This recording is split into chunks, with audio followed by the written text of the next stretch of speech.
69 ലക്ഷം പോയിട്ടും അറിഞ്ഞില്ലേ? എൻ്റെ ഒരു സംശയമാണ്. 69 ലക്ഷം പോയിട്ട് അറിഞ്ഞില്ലേ? ഇവർക്കത് നിസ്സാര തുകയാണ്.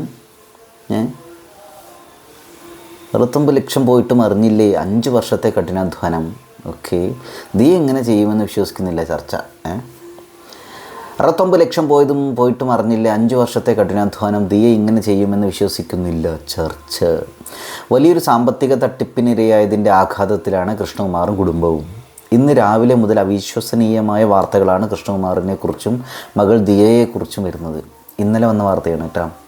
കൃഷ്ണകുമാറിന് കുടുംബത്തിനുമെതിരെ രണ്ടാമത്തെ മകൾ ദിയയുടെ സ്ഥാപനത്തിൽ ജോലി ചെയ്തിരുന്ന യുവതികളാണ് പരാതി നൽകിയത്. തട്ടിക്കൊണ്ടുപോകലാണ് കേസ്. OBY എന്ന സ്ഥാപനത്തിൻ്റെ ഉടമയാണ് ദിയ. അവിടുത്തുള്ള 2 എംപ്ലോയീസിനെ തട്ടിക്കൊണ്ടുപോയി എന്നുള്ളതാണ് കേസ്. 5 വർഷത്തിലേറെയായി ഓൺലൈൻ വഴിയും അല്ലാതെയും OBY വ്യാപാരം നടക്കുന്നുണ്ട്. സ്ഥാപനത്തിൻ്റെ ഫിസിക്കൽ സ്റ്റോർ പ്രവർത്തിക്കുന്നത് തിരുവനന്തപുരത്താണ്. അവിടെ ജോലി ചെയ്തിരുന്ന 3 സ്ത്രീകളാണ്. സ്ത്രീകൾ എന്ന് പറഞ്ഞാൽ അതിലെ 3 സ്ത്രീകളിൽ 2 പേർക്ക് 25 വയസ്സിന് താഴെയാണ് കേട്ടോ പ്രായം. ഫിസിക്കൽ സ്റ്റോർ പ്രവർത്തിക്കുന്നത് തിരുവനന്തപുരത്താണ്. അവിടെ ജോലി ചെയ്തിരുന്ന 3 സ്ത്രീകളാണ് സാമ്പത്തിക ഇടപാടിൽ കൃത്രിമം കാട്ടി പണം തട്ടിയത്. 69 ലക്ഷം രൂപയോളം നഷ്ടപ്പെട്ടുവെന്നാണ് അറിയുന്നത്. QR കോഡ് മാറ്റിയതാണ് സംഭവം. ഇതുമായി ബന്ധപ്പെട്ട് ദിയ പോലീസിൽ പരാതി നൽകിയതിന് പിന്നാലെയാണ് തട്ടിക്കൊണ്ടുപോയി പണം വാങ്ങിയെന്ന് ആരോപിച്ച് മുൻ ജീവനക്കാരായ യുവതികൾ പോലീസിൽ കൗണ്ടർ പരാതി നൽകിയത്. ഇവർ പരിപാടിയൊക്കെ ചെയ്തിട്ട് അവർ അവിടുന്ന് ജോലി നിർത്തി പോകുക എന്ന് പറഞ്ഞപ്പോൾ അങ്ങനെ ഒരു സംഭവമാണിത്. ജാമ്യമില്ലാ വകുപ്പ് പ്രകാരമാണ് ദിയയ്ക്കും കൃഷ്ണകുമാറിനെതിരെ കേസെടുത്തിരിക്കുന്നത്. ജാതീയമായി അധിക്ഷേപിച്ച് തട്ടിക്കൊണ്ടുപോയി ഭീഷണിപ്പെടുത്തിയെന്നൊക്കെയാണ് കേസ്. പരാതി വ്യാജമാണെന്നും പറ്റിക്കപ്പെട്ടത് താനും കുടുംബവുമാണെന്നും സത്യം തെളിയും വരെ നിയമപോരാട്ടം നടത്താനുമാണ് കൃഷ്ണകുമാറിൻ്റെ തീരുമാനം. ഇമിറ്റേഷൻ ഓർണമെൻറ്റ്സിൻ്റേതാണ് ദിയയുടെ OBY എന്ന സ്ഥാപനം. ഈ ഡിസൈൻ ഓർണമെൻറ്റ്സ് ഒക്കെ ഉണ്ടാവില്ലേ, ആൻറ്റിക് കളക്ഷൻസ് എന്ന് പറഞ്ഞിട്ട് മറ്റേ സ്റ്റൈൽ മറിച്ച സ്റ്റൈൽ എന്നൊക്കെ പറഞ്ഞിട്ട് അതാണ് സാധനം. ഗോൾഡ് അല്ല കേട്ടോ. നന്നായി വ്യാപാരം നടന്നു വരികയായിരുന്നു. ദിയ ഗർഭിണിയായ ശേഷം അതിൻ്റേതായ ശാരീരിക ബുദ്ധിമുട്ടുകൾ ഉണ്ടായിരുന്നു. അതുകൊണ്ട് തന്നെ കുറച്ചു കാലം ആശുപത്രിയും വീടും മാത്രമായി കഴിയേണ്ടി വന്നു. ഇവർ 8 വർഷം പ്രഗ്നൻ്റാണ്. 8 മാസമായിട്ട് പ്രഗ്നൻ്റാണ്. 8 മാസം പ്രഗ്നൻ്റാണ് എന്നാണ് പറയുന്നത്. 8 മാസം. അപ്പോൾ അവർക്ക് നല്ല വോമിറ്റിങ്ങും പരിപാടികളും പ്രശ്നങ്ങളൊക്കെ ഉണ്ടായിരുന്നു എന്നൊക്കെ അതിൽ പറയുന്നുണ്ട്. ഓക്കെ, ദിയയുടെ ഭർത്താവ് ജോലി ചെയ്യുന്നത്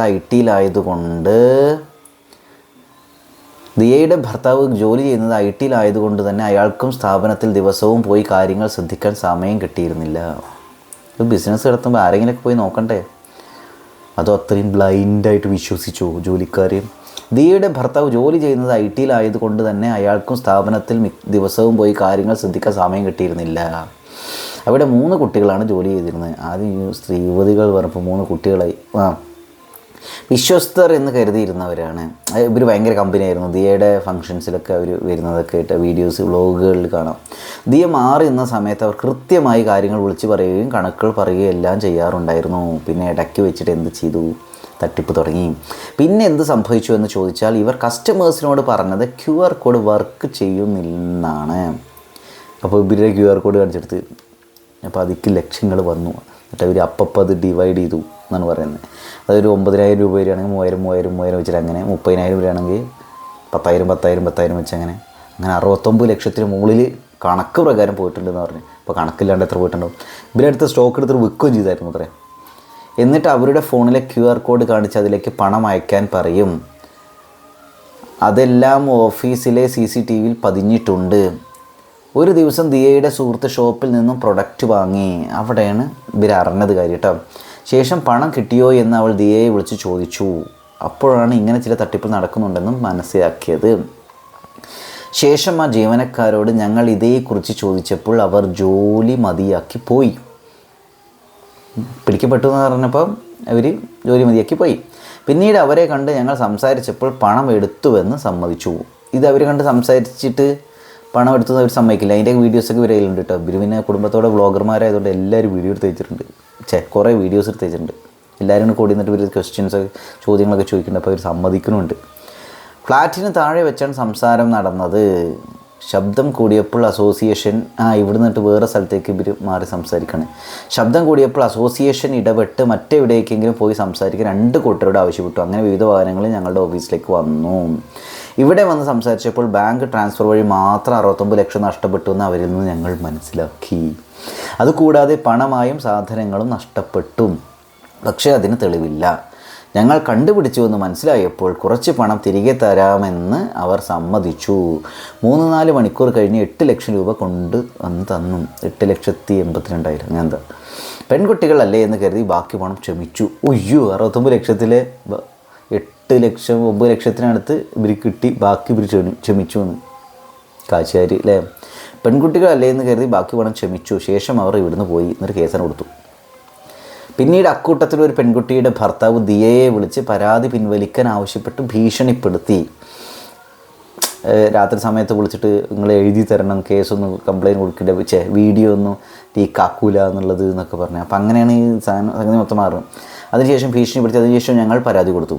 തൊട്ടടുത്ത ദിവസം അവർ ഞങ്ങൾക്കെതിരെ പരാതി കൊടുത്തു. അവരെ ഞങ്ങൾ കിഡ്നാപ്പ് ചെയ്ത് കെട്ടിയിട്ട് ഇടിച്ചു എന്നായിരുന്നു പരാതിയിൽ പറഞ്ഞത്.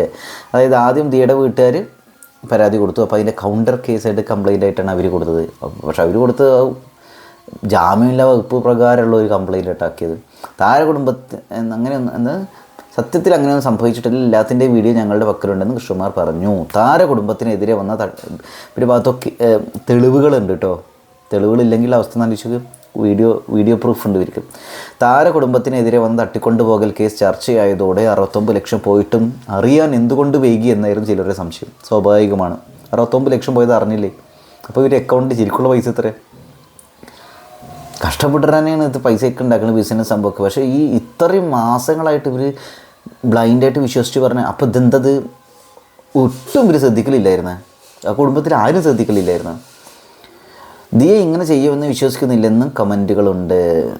നിഷ്പക്ഷമായ അന്വേഷണം ആവശ്യപ്പെട്ടും കമൻറ്റുകളുണ്ട്. 5 വർഷത്തെ ദിയയുടെ അധ്വാനമാണ് ഓബയോസി എന്ന സ്ഥാപനം. ഇങ്ങനെയാണ് സംഭവം. തട്ടിക്കൊണ്ടുപോകൽ നടൻ കൃഷ്ണകുമാറിനും മകൾക്കുമെതിരെ കേസ്. ദിയയുടെ ജീവനക്കാരുടെ പരാതിയിലാണ് നടപടി. ദിയ അവരെ തെറി വിളിച്ചു, ജാതീയമായി അധിക്ഷേപിച്ചു, കൃഷ്ണകുമാറിൻ്റെ കുടുംബം എന്നൊക്കെ പറഞ്ഞിട്ട് ഇതൊക്കെ ചേർത്തിട്ടാണ് കംപ്ലൈൻറ്റും മീഡിയയോട് അവർ സംസാരിക്കുകയൊക്കെ ചെയ്യണം. ഈ ആരോപണ വിധേയരായ പൈസ അടിച്ചു മാറ്റിയെന്ന് പറയപ്പെടുന്ന 3 യുവതികൾ. അപ്പോൾ ഇതാണ് സംഭവം. ഓക്കെ.